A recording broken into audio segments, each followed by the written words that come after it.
Rišňovce majú unikátnu maketu dobrého anjela sveta. Cez týždeň bude viac policajtov na cestách. Sledujete televíziu Centrál, pripravené máme správy, vitajte.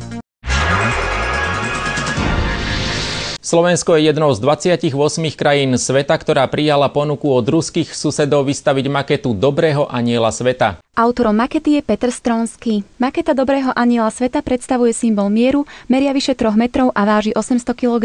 Эта скульптура символизирует стремление людей к добру и миру. Táto soška symbolizuje snahu ľudí k dobru a mieru. Tam, kde sa objaví, dúfame, že bude viac dobra. A preto je náš anjel ochrancom dobra a mieru. Takéhoto anjela sme postavili už v 28 mestách a chceme, aby aj na Slovensku bolo priateľstvo, mier a všetko dobré. И мы хотим, чтобы на словацкой земле тоже было добро, дружба, мир и все самое хорошее.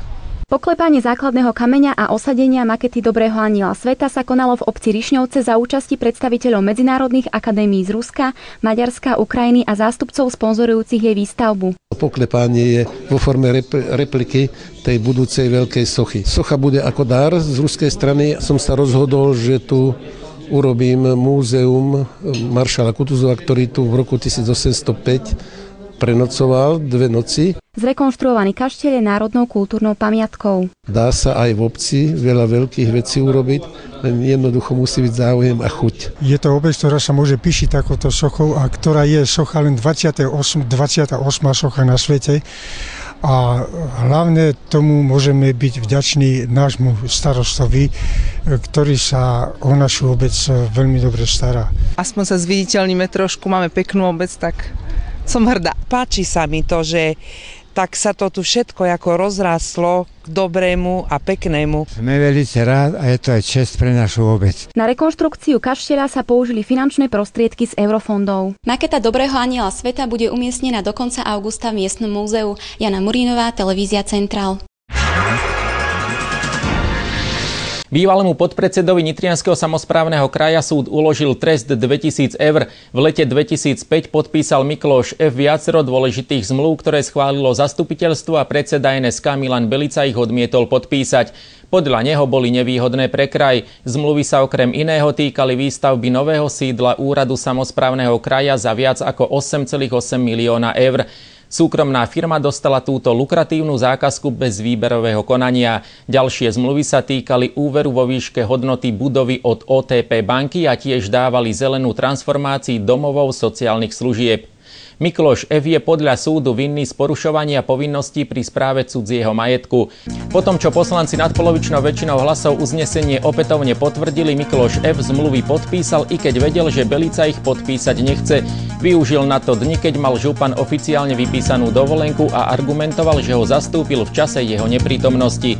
Belica však tvrdí, že vo svojom úrade napriek vypísanej dovolenke bol. V prípade, že Mikloš F. nezaplatí 2000 eur, pôjde do väzenia na 6 mesiacov. Vedenie Slovenskej rektorskej konferencie zostáva naďalej. Rektori potvrdili na ďalšie 2 roky na prezidentskej stoličke Libora Vozára a takisto aj doterajších viceprezidentov Antona Čižmára a Rudolfa Siváka.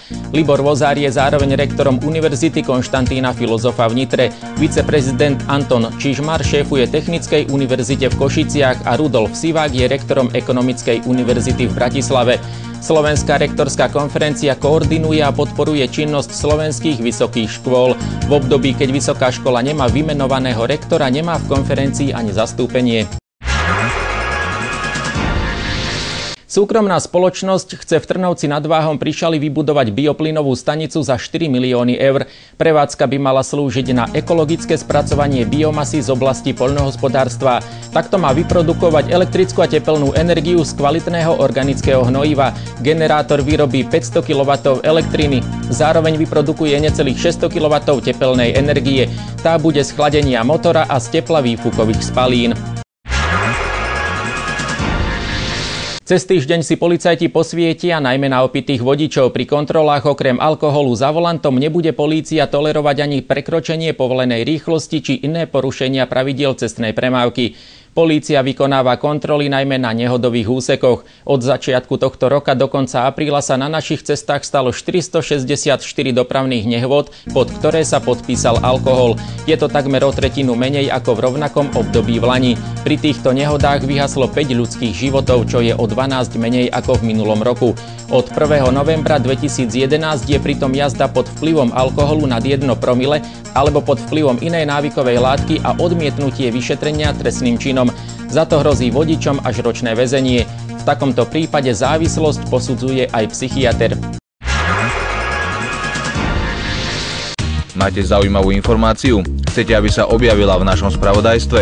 Viete o podujatí, o ktorom by sa mali dozvedieť aj iní? Volajte na telefónne čísla 037 653 2110, 0918 675 708 alebo 0911 264 654.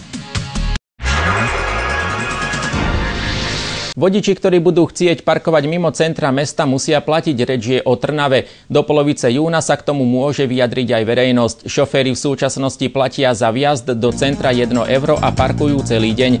Podľa nového poriadku majú byť v Trnave 3 zóny s rôznymi sadzbami za parkovanie. Pre vodičov má byť pripravená možnosť platiť formou SMS správy a samozrejme parkovacie automaty. Spomínaná 1-eurová daň priniesla do mestskej kasy približne 500 000 eur ročne. Toľko zo spravodajského štúdia. Sledujte nás naďalej. Spravodajské príspevky sú aj na našom webovom portáli. Dovidenia.